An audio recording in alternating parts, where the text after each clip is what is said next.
میرے لیے ایک ایسے شخص کا رشتہ آیا جو یورپ میں جاب کرتا تھا۔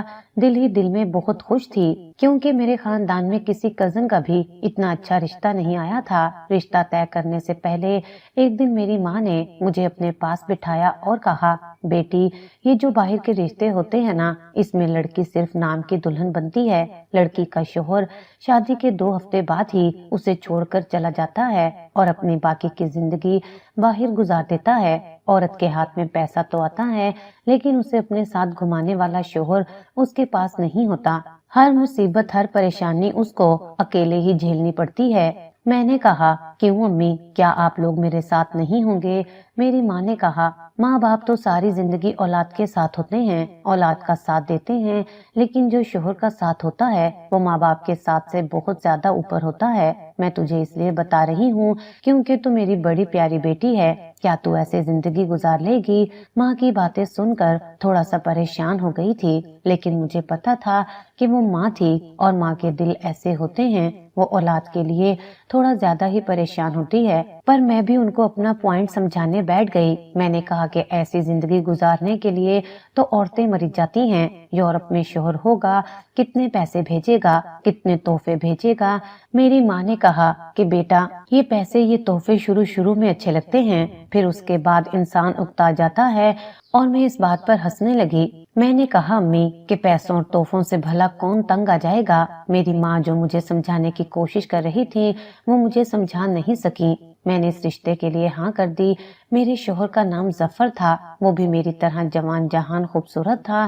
مجھے سب سے پہلے تو ڈرایا تھا کہ ایسے رشتے جو ہوتے ہیں وہ شکل و صورت کے برے ہوتے ہیں، لیکن یہاں پر تو سب کچھ الٹا تھا۔ ظفر شکل و صورت کا بھی بہت زیادہ خوبصورت تھا، باہر کے ملک ہوتا تھا، نوکری بھی اچھی تھی، پیسے بھی اس کے پاس بہت زیادہ تھے، اور اس کے خاندان میں بھی کوئی نہیں تھا، بس ایک ماں تھی جس کے ساتھ مجھے پیچھے رہنا تھا، اور انہوں نے پہلے ہی کہا تھا کہ 1 مہینے بعد ظفر واپس چلا جائے گا۔ میں اتنی زیادہ خوش تھی کہ میں بتا نہیں سکتی تھی۔ ہم دونوں کی شادی ہو گئی اور یہ 1 مہینہ بھی ہمارا ایسے گزرا کہ جیسے کوئی خواب ہوتا ہے۔ ظفر ایک ایسا آدمی تھا جو عورت کے دل کی باتوں کو محسوس کر لیتا تھا، بالکل کسی ناول کا شہزادہ، کسی فلم کا ہیرو۔ اور میرے ساتھ اس نے جو وقت گزارا میری زندگی کا سب سے خوبصورت وقت تھا۔ ایک خوبصورت مرد صرف چہرے کی کشش یا دلکش خد و خال کا مالک نہیں ہوتا، بلکہ اس کی سب سے بڑی خوبصورتی اس کا کردار، رویہ اور احساس کرنے کی صلاحیت ہوتی ہے۔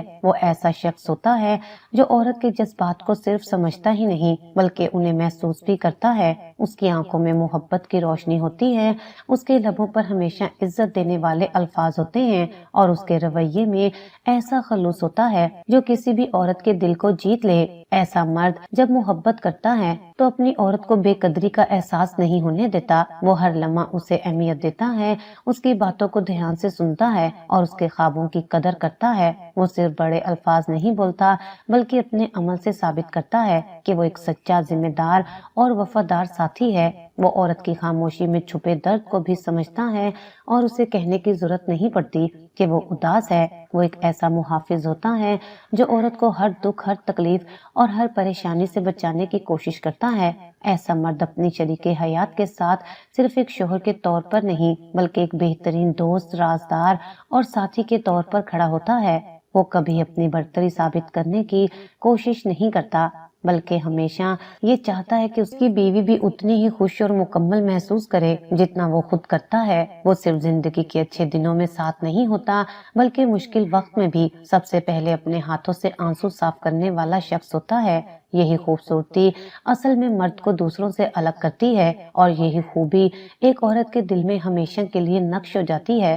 ظفر بھی ایسا ہی تھا، وہ صرف میرا شوہر نہیں تھا بلکہ میری ذات کا ایک حصہ تھا جس کے بغیر میں خود کو ادھورا محسوس کرتی تھی۔ ظفر بالکل ایسا ہی تھا، لگتا ہی نہیں تھا کہ ہماری ارینج میرج ہوئی تھی، ایسا لگتا تھا کہ محبت کی شادی ہے۔ لیکن جب ہم دونوں کے لیے زیادہ ہی محبت اور نزدیکیاں بڑھنے لگیں تو میری ساس اور میرے رشتہ داروں نے کہا کہ اس کے ساتھ زیادہ اچھے طریقے سے پیش نہیں آؤ، یہ نہ ہو کہ باہر کے ملک جانے کا ارادہ ترک کر دے، کیونکہ ایسے بہت سے مرد ہوتے ہیں جو شادی کے بعد پھر باہر کے ملک جانے سے کتراتے ہیں۔